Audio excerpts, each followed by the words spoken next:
Well, today I had a chance to talk with the leader of IU Health. I want to let you know that IU Health right now has about 34,000 employees statewide, and they work at the state's largest hospital, which happens to be Methodist, and 15 others. They have urban, suburban, and rural healthcare facilities.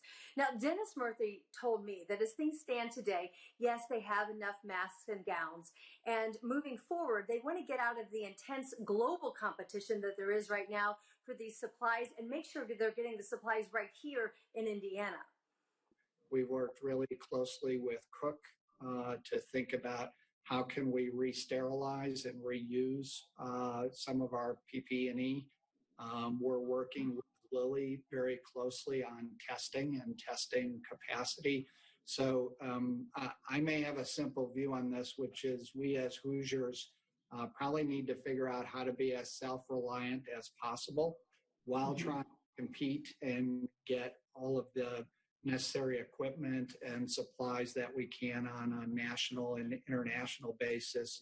You're really taking as many tracks on this as you can to make sure your team's safe and adequately supplied. That's one. We've got two very simple goals, which is we want to make sure Hoosiers come out of this healthier than any other state. So how do we make sure we have better outcomes and that our staff are as safe as possible?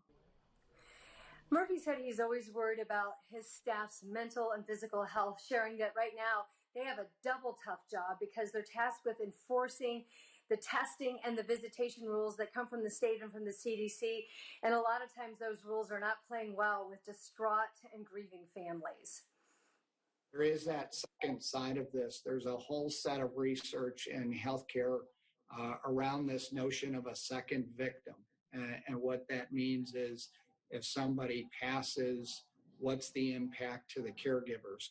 Because they ultimately can become the second victim of that disease because it takes an emotional toll on people. This is a whole set of patients that really, other than random bad luck, would be healthy.